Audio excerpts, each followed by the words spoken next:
এবছরের ডিসেম্বর অথবা আগামী বছরের মাঝামাঝিতে নির্বাচন, ফের জানালেন প্রধান উপদেষ্টা। সংস্কার হবে জন আকাঙ্ক্ষার ভিত্তিতে।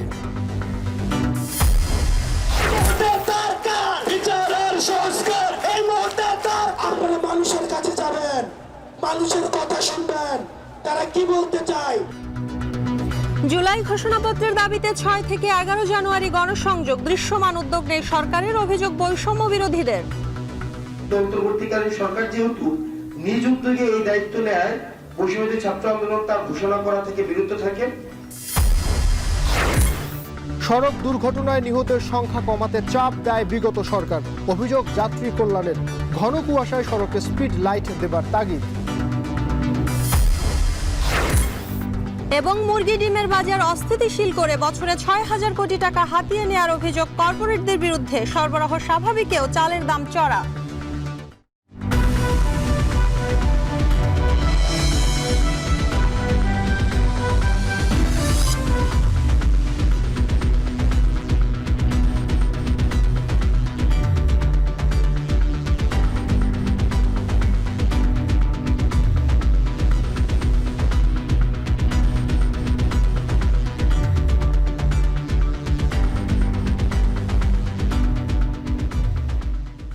শুনছিলেন শিরোনাম। স্বাগত শান্ত বাজারে। পুরো আয়োজনে আপনাদের সঙ্গে আছি আমরা দুজন, আমি শম্পা বিশ্বাস এবং আমি নাইম আবির। চলতি বছরের ডিসেম্বর কিংবা আগামী বছরের মাঝামাঝিতে জাতীয় নির্বাচন হতে পারে, তবে তা নির্ভর করবে জনগণ কতখানি সংস্কার চায় তার উপর। যমুনায় প্রধান উপদেষ্টার সঙ্গে ব্রিটিশ সংসদ সদস্য রূপা হক সাক্ষাৎ করতে গেলে কথা জানান প্রধান উপদেষ্টা ডক্টর মোহাম্মদ ইউনূস। বিকেলে যমুনায় প্রধান উপদেষ্টার সঙ্গে সাক্ষাৎ করেন রূপা হক। এ সময় প্রধান উপদেষ্টা তাকে আশ্বস্ত করেন আগামী সাধারণ নির্বাচন পুরোপুরি অবাধ ও সুষ্ঠু হবে। এ সময় অন্তর্বর্তী সরকারের নেয়া সংস্কার উদ্যোগ এবং রাজনৈতিক দলগুলোর অংশগ্রহণের প্রক্রিয়া সম্পর্কে খোঁজ খবর নেন ব্রিটিশ এমপি। এ সময় প্রধান উপদেষ্টা বাংলাদেশে আগের 3টি নির্বাচনে জনগণ ভোট দিতে পারেনি বলে জানান। বলেন 5 আগস্টের পর মানুষ বাক স্বাধীনতা ফিরে পেয়েছে। ডক্টর ইউনূস এ সময় রূপা হককে জুলাই আগস্ট গণঅভ্যুত্থানের প্রেক্ষিত সম্বন্ধে জানান এবং কিভাবে সাবেক প্রধানমন্ত্রী উৎখাত হলেন তার বর্ণনা করেন।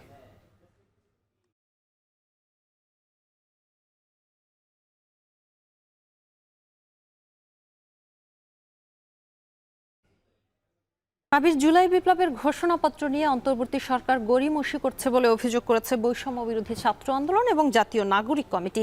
এই ঘোষণাপত্রের পক্ষে সমর্থন আদায়ে তারা আগামী 6 থেকে 11 জানুয়ারি পর্যন্ত গণসংযোগ কর্মসূচি ঘোষণা করেছে।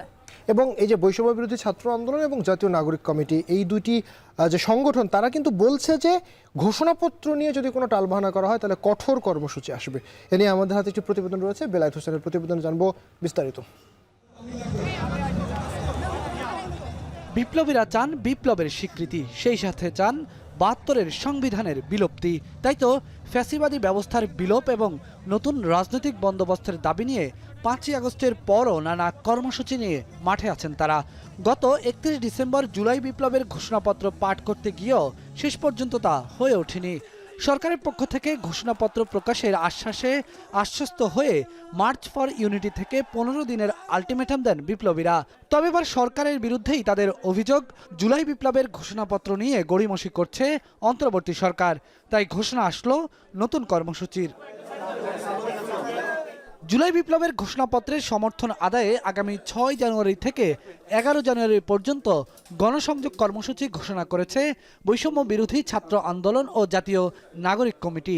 শনিবার রাজধানীর বাংলা মোটরের কেন্দ্রীয় কার্যালয়ে এই কর্মসূচি ঘোষণা করে হাসনাত আব্দুল্লাহ বলেন, সরকার এখনও ঘোষণাপত্রের বিষয়ে দৃশ্যমান কোনো উদ্যোগ নেয়নি। সরকার এখনো ঘোষণাপত্রের ব্যাপারে দৃশ্যমান কোনো উদ্যোগ নেয়নি। আগামী 6 জানুয়ারি থেকে 11 জানুয়ারি পর্যন্ত দেশব্যাপী আমরা কর্মসূচি ঘোষণা করছি। আমরা মানুষের কাছে লিফলেট বিতরণ করব, আমরা সমাবেশ করব এবং বিভিন্ন মাত্রার জনসংযোগ করব। কারণ এই প্রোক্লেমেশন অফ রেভলিউশনে আশা আকাঙ্ক্ষা, মানুষের যে আশা আকাঙ্ক্ষা রয়েছে, সেটি কি বিষয়ে, তারা কি দেখতে চায় এই প্রোক্লেমেশনে, সেটির প্রতিফলনের জন্য আমরা মানুষের কাছে, আমরা আমাদের জায়গা থেকে ছুটে যেতে চাই। সংবাদ সম্মেলনে জাতীয় নাগরিক কমিটির আহ্বায়ক নাসির উদ্দিন পাটোয়ারি বলেন, আজকালের মধ্যে ঘোষণাপত্রের বিষয়ে উদ্যোগ নিতে হবে সরকারকে। এ বিষয়ে কোনো টালবাহানা করলে কঠোর কর্মসূচিরও হুঁশিয়ারি দেন তিনি। আজকে বা কালকে অতি দ্রুত সময়ের মধ্যেই সরকার জনগণের সামনে কার্যত একটি দৃশ্যমান উদ্যোগ গ্রহণ করুক, রাজনৈতিক দলগুলোকে ডাকুক।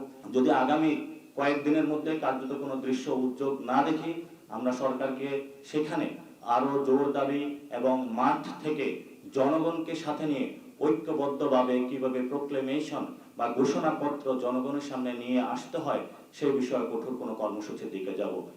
ঘোষণাপত্র প্রকাশকে সামনে রেখে গণপরিষদ নির্বাচনের সঙ্গেই জাতীয় সংসদ নির্বাচন হতে পারে বলে মত দেন তারা। বাংলাদেশে সকলের মধ্যে চাই যে একটি সুষ্ঠু নির্বাচন হোক, কিন্তু আমরা এখানে বলে থাকি যে পার্লামেন্ট যেমন চলবে সেখানে এই প্রোক্লেমেশনের ভিত্তি করে একটি কনস্টিটিউট অ্যাসেম্বলি করা প্রয়োজন, যে কনস্টিটিউট অ্যাসেম্বলির মধ্য দিয়ে একটি গণপরিষদ নির্বাচন হওয়া প্রয়োজন, যে এই গণপরিষদ নির্বাচনের মধ্য দিয়ে জনগণের ভাষা একসাথে হলো গণপরিষদে লিখিত হবে এবং জনগণের সকলের একটি অধিকারের জায়গা থেকে আইন তৈরি হবে। পার্লামেন্টারি ইলেকশন এবং গণপরিষদ একসাথে হতে পারে, এটা কোনোটা কন্ট্রাডিক্টরি না। ঘোষণাপত্রের ব্যাপারে সরকার কার্যকরী উদ্যোগ গ্রহণ করলে এ ব্যাপারে আমরা আমাদের নিজেদের মতামত জানাতেও বৈষম্যবিরোধী ছাত্র আন্দোলন এবং জাতীয় নাগরিক কমিটি আমরা প্রস্তুত আছি।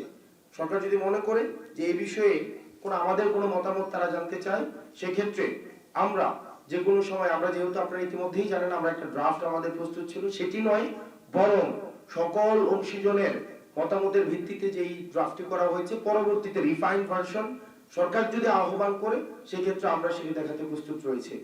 সংবাদ সম্মেলন থেকে জানানো হয়, ঘোষণাপত্রের খসড়া চূড়ান্ত হলে সকল রাজনৈতিক দলের সঙ্গে আলোচনা করে পরবর্তী প্রক্রিয়ার দিকে এগোবেন তারা।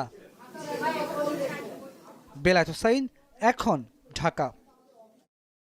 আনুপাতিক ও আসন ভিত্তিক দুই মাধ্যম রেখেই গণপরিষদ নির্বাচনের মাধ্যমে সংবিধান পরিবর্তনের দাবি গণ অভ্যুত্থানে অংশ নেয়া ছাত্র প্রতিনিধিদের। চাইলে গণপরিষদ পরবর্তীতে রাষ্ট্র পরিচালনার দায়িত্ব নিতে পারবে বলে মত জাতীয় নাগরিক কমিটির। তবে বিএনপি বলছে এমন কোনো সিদ্ধান্ত নেওয়া ঠিক হবে না যা জাতীয় নির্বাচনের সময়কে দীর্ঘায়িত করে। নির্বাচন বিশেষজ্ঞ ডক্টর তোফায়েল আহমেদ মনে করেন, দলমতের অংশগ্রহণ নিশ্চিত করে সংবিধানের পরিবর্তন প্রক্রিয়া এগিয়ে নিতে হবে। আর জানাচ্ছেন গালিব ইবনে রিয়াজ। ৭২-এর সংবিধান মুক্তিযুদ্ধের মধ্য দিয়ে জন্ম নেওয়া স্বাধীন বাংলাদেশের পরিচালনার প্রথম ও প্রধান আইন। ১৯৭০ সালে জাতীয় ও প্রাদেশিক পরিষদে নির্বাচিতদের নিয়ে দেশ স্বাধীনের পর গঠিত হয় গণপরিষদ। লাখো শহীদের রক্তে ভেজা বাংলাদেশের সংবিধান প্রণয়নের দায়িত্ব পড়ে ৪০৬ জন সদস্যের ওপর, যার মধ্যে অধিকাংশ সদস্যই ছিলেন আওয়ামী লীগের। মাত্র ৮ মাসে বাংলাদেশ পায় রাষ্ট্র পরিচালনার দলিল। দ্রুত সময় সম্পাদিত হওয়ায় বাহবা মিললেও বিরোধী মতের গুরুত্ব না দেওয়ার অভিযোগও আছে এই সংবিধান নিয়ে। ৩ বছর যেতে না যেতেই আনা হয় বড় পরিবর্তন। সংসদীয় ব্যবস্থা বাদ দিয়ে আনা হয় বাকশাল তথা একদলীয় ব্যবস্থা। তখন থেকেই শুরু সংবিধানের কাটাছেঁড়া। এরপর যখন যে সরকার এসেছে নিজেদের মতো করে সংবিধানে পরিবর্তন এনেছে, আর এই সংবিধানে তত্ত্বাবধায়ক ব্যবস্থা বাতিল সহ নানা সংশোধন এনে শেখ হাসিনা হয়ে ওঠেন কর্তৃত্ববাদী প্রধানমন্ত্রী, যার শেষ হয় ২৪-এর গণ অভ্যুত্থানে। পৃথিবীর দেশে দেশে সংবিধান প্রণয়নে গণপরিষদ গঠন নতুন কিছু নয়, তবে তার গঠন প্রক্রিয়া আলাদা হয়েছে দেশভেদে। এবারের গণ অভ্যুত্থানে নেতৃত্ব দেওয়া সংগঠনের শিক্ষার্থীরা চাইছেন আসন আর আনুপাতিক এই দুয়ের মিশ্রণে হোক গণপরিষদ নির্বাচন, যাদের ওপর সুনির্দিষ্ট দায়িত্ব থাকবে সংবিধান পরিবর্তনের। নতুন সংবিধান করার পদ্ধতি হচ্ছে ওয়ার্ল্ড ওয়াইড, এটা আপনাকে কনস্টিটিউয়েন্ট অ্যাসেম্বলি তথা গণপরিষদে যেতে হবে। এটাও সংসদ নির্বাচনের মতোই একটা নির্বাচন। ওখানে গিয়ে যারা নির্বাচিত প্রতিনিধি হবেন তারা হচ্ছে সংবিধান প্রণয়ন করবেন। বিভিন্ন দল যেভাবে সংসদ নির্বাচনে অংশ নেয় এখানেও তাই হবে। রাজনৈতিক দলের মধ্যে যারা আছে কিংবা আমরা সামনে কম্পিট করতে চাই, আমরাও থাকবো। আমরা একটা মিক্সড প্রপোজাল করেছি, মিক্সড করেন, কিছু আসন ভিত্তিক হোক, কিছু হোক এই আনুপাতিক ভিত্তিতে। এইভাবে করলে মিক্সড করলে তখন মোটামুটি সবার রিপ্রেজেন্টেশন থাকবে। আপনি একটাই নির্বাচন করবেন, সামনে যে নির্বাচনটা, এই নির্বাচনটাতে যারা নির্বাচিত হবে তারা গণপরিষদ গঠন করবে, তারাই দেশ পরিচালনা করবে। এবং গণপরিষদ তো আপনি তো 5 বছর যাবত শুধু সংবিধান প্রণয়ন করা হবে না, সংবিধান প্রণয়নের একটা সুনির্দিষ্ট ডেডলাইন থাকে। তবে প্রশ্ন উঠেছে, রাজনীতির মাঠে দিন দিন সংস্কারের চেয়ে সামনে চলে আসছে জাতীয় নির্বাচনের প্রসঙ্গটি। সেখানে দেশের বড় দুই দল বিএনপি জামাতের গণপরিষদ নির্বাচন নিয়ে ভাবনা কি? কোনো কিছুই বেশি লেন্দি প্রক্রিয়ায় যাওয়া যাবে না, কারণ যেহেতু জাতীয় আন্তর্জাতিকভাবে অনেক ষড়যন্ত্র ফেস করে আমরা আসছি। ছাত্ররা একটা প্রস্তাব করতেই পারে, কিন্তু সেই প্রস্তাবনা নিয়ে আলোচনা করে ঐক্যমতের ভিত্তি ছাড়া কোনো কিছু করা যাবে না। তবে আমি বুঝতে পারি না যে জাতীয় নির্বাচন যদি হয়, জনগণ যদি একটা ম্যান্ডেট দেয়, জনগণের ম্যান্ডেট নিতে আমাদের সমস্যাটা কোথায়? গণপরিষদ গঠন করার কথা বলা হলে সেটা রাজনৈতিক ঐক্যমত্য লাগবে। রাজনৈতিক ঐক্যমত্য ব্যতীত আসলে গণপরিষদ গঠনের এই বক্তব্যটা গ্রহণযোগ্য হবে না। নির্বাচন বিশেষজ্ঞ ডক্টর তোফায়েল আহমেদের মতে গণপরিষদ বা জাতীয় নির্বাচন যে কোনো প্রক্রিয়ায় সব দল মতের অংশগ্রহণ নিশ্চিত করতে হবে। যে নির্বাচনটা হবে সামনে, সেটা গণপরিষদ হিসেবে হতে পারে। গণপরিষদ হিসেবে হয়ে সংবিধানটা অ্যাপ্রুভ করার পরে এই পরিষদে আরেকটা আইন করে আবার পার্লামেন্ট হয়ে যেতে পারে, তাই না? এই পার্লামেন্ট হয়েই কিন্তু সংবিধান পাশ করতে হবে। সেই সংবিধানে হয়তো দ্বিকক্ষের কথা থাকবে, তখন দ্বিকক্ষের একটা নির্বাচন হওয়া লাগবে। গণতান্ত্রিক শাসন ব্যবস্থা দরকার, সুশাসন দরকার, সাম্য দরকার, ন্যায় বিচার দরকার। এটাকে সামনে রেখে যাই হয় তাই আমরা গ্রহণ করতে চাই। এখন দেখার অপেক্ষা গণ অভ্যুত্থানের আকাঙ্ক্ষায় জনমুখী সংবিধান পরিবর্তনের প্রশ্নে কি পদক্ষেপ নেয় রাজনৈতিক দলগুলো। গালিব ইবনে রিয়াজ, এখন, ঢাকা। ইনসাফ ও ন্যায়ভিত্তিক দেশ গড়তে বাংলাদেশ জামায়াতে ইসলামীর বিকল্প নেই বলে জানিয়েছেন দলের আমির ডাক্তার শফিকুর রহমান। সকালে কুষ্টিয়া সরকারি কলেজ মাঠে জেলা শাখার কর্মী সম্মেলনে এই কথা বলেন তিনি। এদিকে ময়মনসিংহে কর্মী সম্মেলনে দলের সেক্রেটারি জেনারেল বলেন 6 থেকে 7 মাসের মধ্যে জরুরি সংস্কার করে নির্বাচন দেওয়া সম্ভব। বলেন বিলম্বে ষড়যন্ত্র বাড়বে। বিস্তারিত প্রতিবেদনে। দীর্ঘ 18 বছর পর কুষ্টিয়ায় জামায়াতে ইসলামীর কর্মী সমাবেশ। কানায় কানায় পূর্ণ সরকারি কলেজ মাঠ। শনিবার সকাল থেকেই জেলার বিভিন্ন প্রান্ত থেকে কলেজ মাঠে জড়ো হতে থাকেন দলের নেতাকর্মীরা। নেতাকর্মীদের স্বাগত জানান জামায়াতের আমির ডাক্তার শফিকুর রহমান। পরে প্রধান অতিথির বক্তব্যে বিগত আওয়ামী লীগ সরকারের অর্থলোপাট থেকে শুরু করে নানা অপকর্মের কথা তুলে ধরেন তিনি। দেশের সম্পদ লুণ্ঠন করে তারা বিদেশে পাচার করেছেন। শুধু তাদের এই গত 15.5 বছরের আমলে যার হিসাব বের হয়ে এসেছে 26 লক্ষ কোটি টাকা, যা বাংলাদেশের বার্ষিক বাজেটের প্রায় 5 গুণ। তিনি আরও বলেন, জামাতে ইসলামী সরকার গঠন করলে সমৃদ্ধ অতীত ফিরিয়ে আনা হবে। শিক্ষার্থীদের পড়াশোনা শেষ হলেই চাকরির ব্যবস্থা করা হবে বলেও জানান তিনি। আর আমরা আমাদের ছাত্র সমাজকে কথা দিচ্ছি, এমন শিক্ষা তোমাদের হাতে ইনশাল্লাহ তুলে দেওয়া হবে যে তোমরা একটা বেহুদা কাগজের টুকরা সার্টিফিকেট নিয়ে এই দুয়ারে ওই দুয়ারে আর দৌড়াদৌড়ি করা তোমাদের লাগবে না। তোমাদের শিক্ষার পাঠ চুকিয়ে আসার সাথে সাথে কাগজের টুকরা আর তোমাদের ন্যায্য পাওনা, তোমাদের চাকরি বা কাজ তোমাদের হাতে উঠে যাবে ইনশাআল্লাহ। সাহস কেউ করবে না। এদিকে ময়মনসিংহের মুক্তাগাছায় কর্মী সম্মেলনে কথা বলেন দলের কেন্দ্রীয় সেক্রেটারি জেনারেল মিয়া গোলাম পরোয়ার। জানান, নির্বাচিত সরকারই পূর্ণাঙ্গ সংস্কার করবে। 6-7 মাসের মধ্যে ন্যূনতম সংস্কার করে নির্বাচন দেয়া সম্ভব। নির্বাচন বিলম্ব হলে ভারতের চক্রান্ত আরও বাড়বে বলেও মন্তব্য করেন তিনি। Election commission, police administration, civil administration, judiciary, constitution, এরকম নির্বাচনের সাথে ইনভলভ 5-7টা অর্গানকে সংস্কার করে 6-7 মাসের মধ্যে সংস্কারের কাজ সম্পন্ন করা সম্ভব। কিছু লোক এখনই নির্বাচনের জন্য মরিয়া মন্তব্য করে তিনি বলেন, ধৈর্য ধরুন। অন্তর্বর্তী সরকার ব্যর্থ হলে জাতির সামনে মহা দুর্যোগ নেমে আসবে বলেও সতর্ক করেন তিনি। 15 বছর তুমি যখন ধৈর্য ধরলে, তার একটু ধৈর্য ধরে সেই নির্বাচনটা হোক যে নির্বাচনে সবাই খুশি হয়। ফলে এত তাড়াহুড়োর মধ্যে আমরা কিন্তু কোনো সৎ উদ্দেশ্য দেখি না। ইসলামী দলগুলোর সাথে ঐক্য প্রক্রিয়ায় জামাত যুক্ত আছে বলেও জানান দলের সেক্রেটারি জেনারেল। বিচারকে ব্যাহত করা যাবে না। হারুনুর রশিদ, এখন, ময়মনসিংহ। শেখ হাসিনাকে আশ্রয় দিয়ে ভারত বাংলাদেশের মানুষের আবেগের বিরুদ্ধে অবস্থান নিয়েছে বলে মন্তব্য করেছেন জাতীয় নাগরিক কমিটির মুখ্য সংগঠক সার্জিস আলম। দুপুরে চট্টগ্রামে ভারতীয় আধিপত্যবাদ এবং সাংস্কৃতিক আগ্রাসন নিয়ে ইসলামী আন্দোলন বাংলাদেশের গোল টেবিল বৈঠকে কথা বলেন তিনি। এ সময় তিনি আরো বলেন, হাসিনার জন্য উপযুক্ত স্থান হলো বিচারের মঞ্চ, তাই তাকে দ্রুত ফেরত পাঠানোর দাবি জানান তিনি। বৈঠকে বিএনপি, জামায়াত, হেফাজতে ইসলাম, গণ অধিকার পরিষদ, জাতীয় নাগরিক কমিটি, আইনজীবী সমিতি, খেলাফতে মজলিস সহ বিভিন্ন দল এবং সংগঠনের প্রতিনিধিরা অংশ নেন। এ সময় বক্তারা বলেন, ভারত সব সময় বাংলাদেশকে নিজ স্বার্থে ব্যবহার করেছে।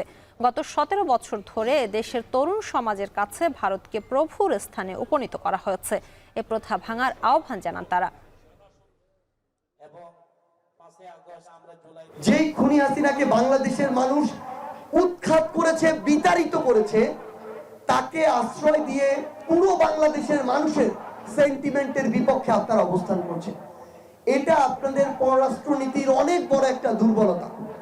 আমরা মনে করি খুনি শেখ হাসিনার জায়গা যেখানে, বাংলাদেশের ওই বিচারের মঞ্চ, সেখানে তাকে পাঠানোর জন্য আপনারা ব্যবস্থা করুন। আমরা আমাদের জায়গা থেকে স্পষ্ট করে বলি, আগামীর বাংলাদেশের সাথে ভারতের প্রত্যেকটি সম্পর্ক ভারত বাংলাদেশকে কাজের মাধ্যমে যেভাবে ট্রিট করছে তার উপরে নির্ভর করবে। এই সম্পর্ক যদি শোষণের হয়, আধিপত্যবাদের হয়, তাহলে এই সম্পর্ক খুব একটা স্থায়ী হবে না।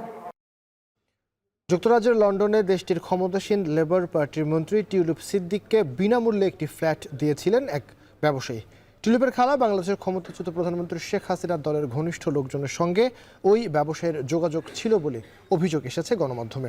শুক্রবার যুক্তরাজ্যের ভূমি নিবন্ধন সংক্রান্ত নথিপত্রের তথ্যের ভিত্তিতে একটি প্রতিবেদন প্রকাশ করে যুক্তরাজ্য ভিত্তিক সংবাদ মাধ্যম ফিনান্সিয়াল টাইমস। সেখানেই উঠে আসে এমন তথ্য।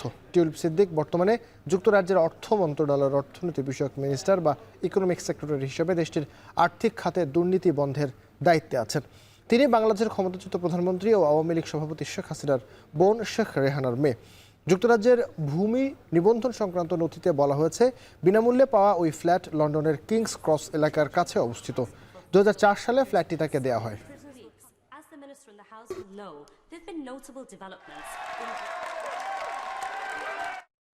বিএনপির ভারপ্রাপ্ত চেয়ারম্যান তারেক রহমানের 4 মামলা বাতিলের বিরুদ্ধে আপিল করেছে রাষ্ট্রপক্ষ।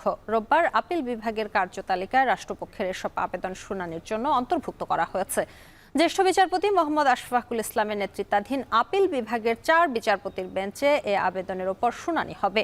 এর আগে গত 23 অক্টোবর বিচারপতি এ.কে.এম. আসাদুজ্জামান এবং বিচারপতি সৈয়দ এনায়েত হোসেনের দ্বৈত হাইকোর্ট বেঞ্চ তারেক রহমানের বিরুদ্ধে দায়েরকৃত 4টি মামলা বাতিল করে রায় দিয়েছিলেন।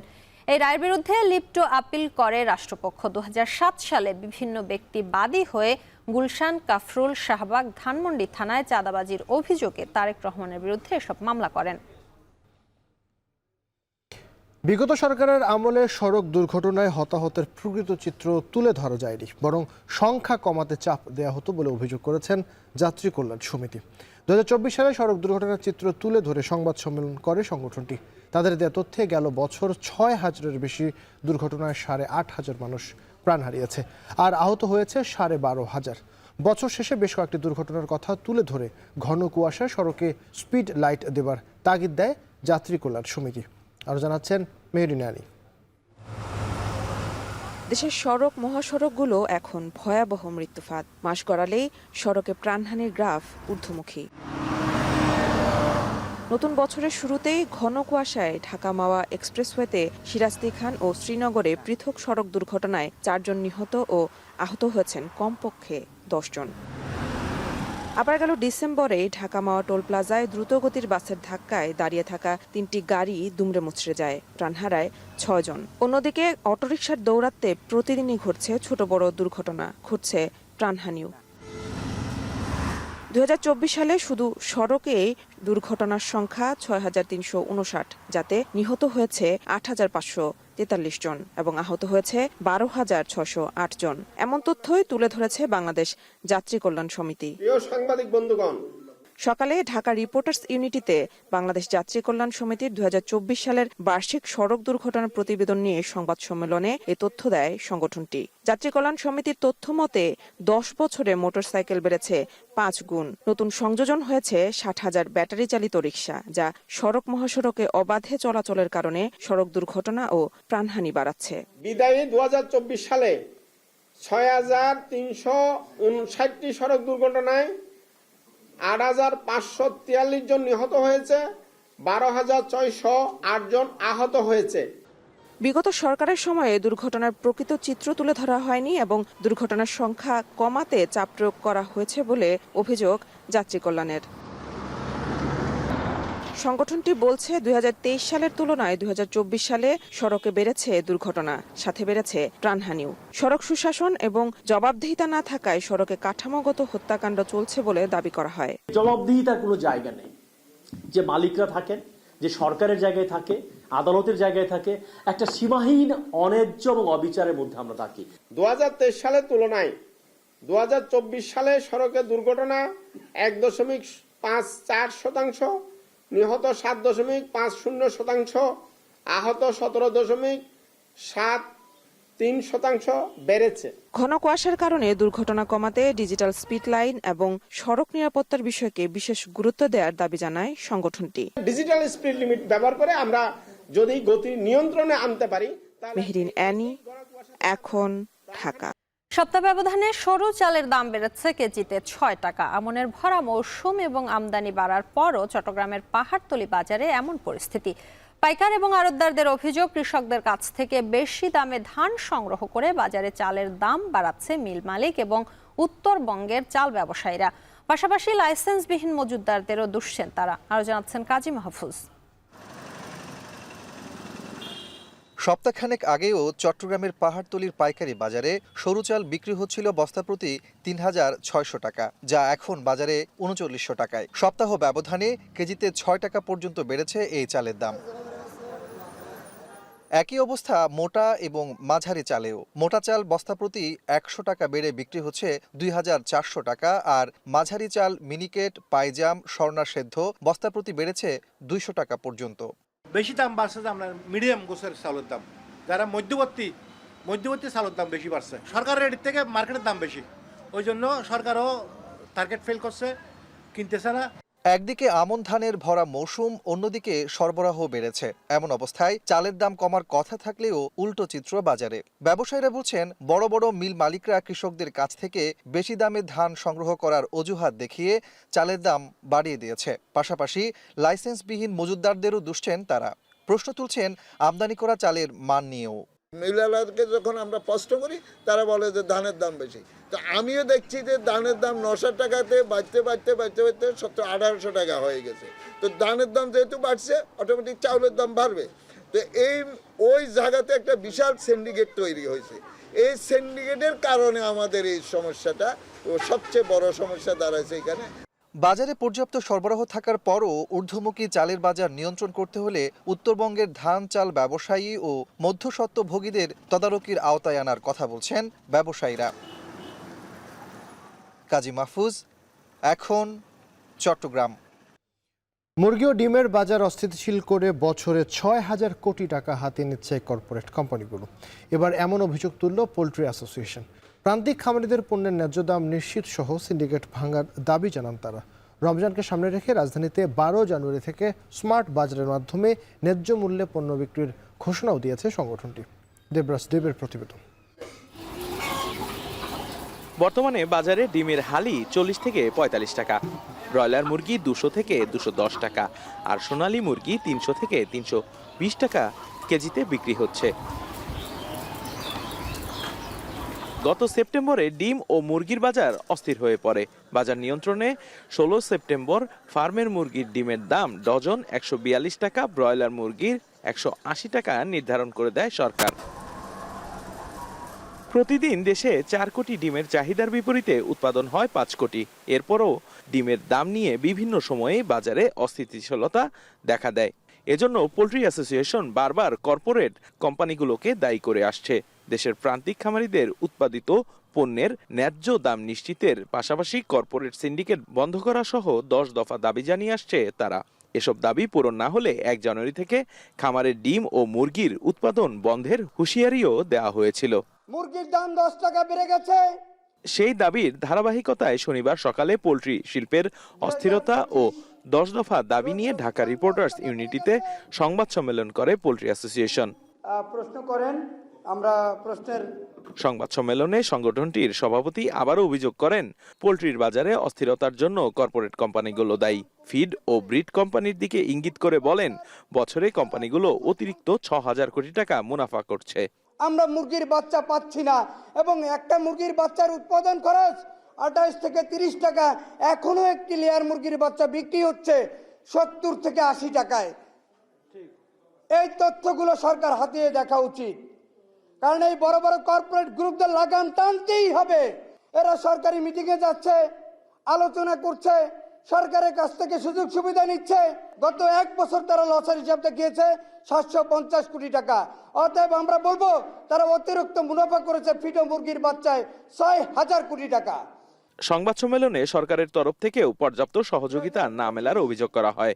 এখনই লাগাম টানা না গেলে ভবিষ্যতে মুরগি ও ডিমের দাম ক্রেতাদের নাগালের বাইরে চলে যাওয়ার আশঙ্কা তাদের। 12 জানুয়ারি থেকে আমরা ঢাকাতে 20টি পয়েন্টে ন্যায্য মূল্যে ডিম, মুরগি, কৃষিজাত পণ্য ন্যায্য মূল্যে বিক্রয় কার্যক্রম শুরু করব এবং পরবর্তী সময়ে পর্যায়ক্রমে রমজান আসার আগেই আমরা ঢাকায় 100 পয়েন্টে ডিম, মুরগি এবং কৃষিজাত পণ্য বিক্রি কার্যক্রম শুরু করব। রমজানকে সামনে রেখে আগামী 12 জানুয়ারি থেকে রাজধানীর 100টি পয়েন্টে পোল্ট্রি ও কৃষিজাত পণ্য বিক্রি করবে পোল্ট্রি অ্যাসোসিয়েশন। প্রাথমিকভাবে 20টি পয়েন্ট দিয়ে শুরু হবে এই কার্যক্রম। দেবরাজ দেব, এখন, ঢাকা। পূর্বাঞ্চলে চলছে 29তম ঢাকা আন্তর্জাতিক বাণিজ্য মেলা। ছুটির দিনে ভিড় বেড়েছে মেলায়। সেখানকার সবশেষ অবস্থা জানাতে এই মুহূর্তে যুক্ত হচ্ছেন সহকর্মী মিয়া আমিরুল। চলে যাচ্ছি তার কাছে। আমিরুল, সকালে তো তেমন বেচা কেনা ছিল না, সন্ধ্যায় বেড়েছে কিনা জানাবেন।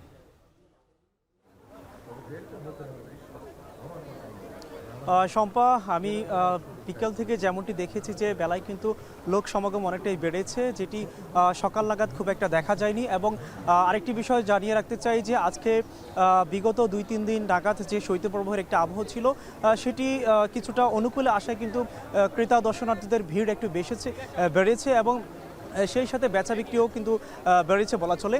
আরেকটি বিষয় যে আজকের সপ্তাহে ছুটির দিন হওয়ায় আমরা যেটি দেখেছি, সবাই কিন্তু বেশিরভাগ মানুষ তারা পরিবারের শিশু, বৃদ্ধ থেকে শুরু করে সবাইকে নিয়ে তারা বেশ উচ্ছ্বাসের সাথে তারা স্বতঃস্ফূর্তভাবে তারা মেলায় অংশগ্রহণ করেছে, আমরা সেটি কিন্তু দেখতে পেয়েছি।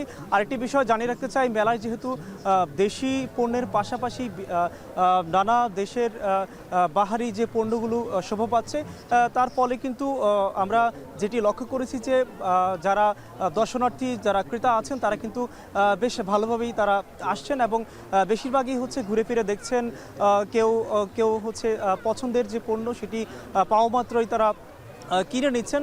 এবং সেই সাথে আরও একটি বিষয় যেটা দেখেছি যে বিদেশি পণ্যের প্রতি মানুষের ঝোঁক কিছুটা ছিল, যদিও দেশি যে পণ্যগুলো ছিল, বিশেষ করে আমরা দেখেছি বিভিন্ন প্রকারের, বিশেষ করে কাপড়ের যে পণ্যগুলো যেগুলো ছিল, বিভিন্ন ধরনের বাহারি শাড় থেকে শুরু করে 3 পিস, এগুলোতেই ক্রেতাদের একটু ভিড় আমরা বেশি দেখেছি। সেই সাথে আমরা জানিয়ে রাখতে চাই আজকের বেলায় শিশুদের কিন্তু উপস্থিতি তুলনামূলকভাবে বেশি ছিল, আমরা সেটি দেখেছি। এবং সেই সাথে আমরা বিক্রেতাদের সাথে কথা বলছিলাম, তারা কিন্তু আজকের যেই বেচা বিক্রি তাতে তারা মোটামুটিভাবে সন্তুষ্ট এবং তারা যেটি বলছেন যে বেলা বাড়ার সাথে সাথেই কিংবা বিগত দিনগুলোতে আরও সেটি ভালো একটি অবস্থানে যাবে। এবং আরও একটি বিষয় যেটি হয়েছে যে বেলার যে লোক সমাগমের যে বিষয়, সেটি কিন্তু তুলনামূলকভাবে বেড়ে যাচ্ছে। তো শম্পা, এই ছিল আমার কাছে রাজধানীর বাণিজ্য মেলা থেকে সর্বশেষ। নিষিদ্ধ সংগঠন ছাত্রলীগের ৭৭তম প্রতিষ্ঠাবার্ষিকী ঘিরে হেট ট্রু কর্মসূচি পালন করেছে ঢাকা বিশ্ববিদ্যালয়ের শিক্ষার্থীরা। বিকেলে ঢাকা ইউনিভার্সিটি স্টুডেন্টস রাইটস ওয়াচের ব্যানারে টিসিতে রাজু ভাস্কর্যের সামনে কর্মসূচি পালিত হয়। এ সময় আওয়ামী লীগ সভানেত্রী শেখ হাসিনা, সাধারণ সম্পাদক ওবায়দুল কাদের, ছাত্রলীগ সভাপতি সাদ্দাম হোসাইন, সাধারণ সম্পাদক শেখ ওয়ালি আসিফ ইনানের ছবিতে জুতা নিক্ষেপ করা হয়। শেষে তাদের সবার ছবি দাহ করেন শিক্ষার্থীরা। তারা বলেন, ক্ষমতায় থাকার সময় সাধারণ শিক্ষার্থীদের উপর দমন পীড়ন চালিয়েছে ছাত্রলীগ। ছাত্র সংগঠন হয়ে ওঠে ক্যাম্পাসে সন্ত্রাসী কার্যক্রম চালিয়েছে সংগঠনটি। ছাত্র জনতা সোচ্চার থেকে কর্তৃত্ববাদী সব কর্মকাণ্ড রুখে দেবে বলেও আশা করেন আয়োজনকারীরা।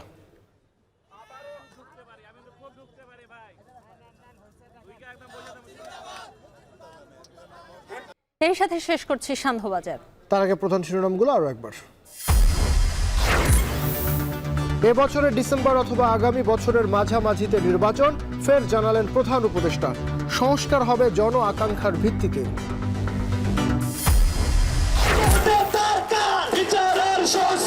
আমরা জুলাই ঘোষণাপত্রের দাবিতে ৬ থেকে ১১ জানুয়ারি গণসংযোগ, দৃশ্যমান উদ্যোগ নেই সরকারের, অভিযোগ বৈষম্য বিরোধীদের। অন্তর্বর্তীকালীন সরকার যেহেতু নিজ উদ্যোগে এই দায়িত্ব নেয়, বৈষম্যবিরোধী ছাত্র আন্দোলন তা ঘোষণা করা থেকে বিরত থাকে। সড়ক দুর্ঘটনায় নিহতের সংখ্যা কমাতে চাপ দেয় বিগত সরকার, অভিযোগ যাত্রী কল্যাণের। ঘন কুয়াশায় সড়কে স্পিড লাইট দেবার তাগিদ। এবং মুরগি ডিমের বাজার অস্থিতিশীল করে বছরে ৬,০০০ কোটি টাকা হাতিয়ে নেয়ার অভিযোগ কর্পোরেটদের বিরুদ্ধে। সরবরাহ স্বাভাবিকেও চালের দাম চড়া। শেষ করছি সন্ধ্যাবাজার। এখন টেলিভিশন ওয়েবসাইটে দেখতে ভিজিট করুন www.ekhon.tv। এছাড়া ফেসবুকে দেখুন facebook.com/tv.ekhon আর ইউটিউবে দেখুন youtube.com/c/ekhon tv।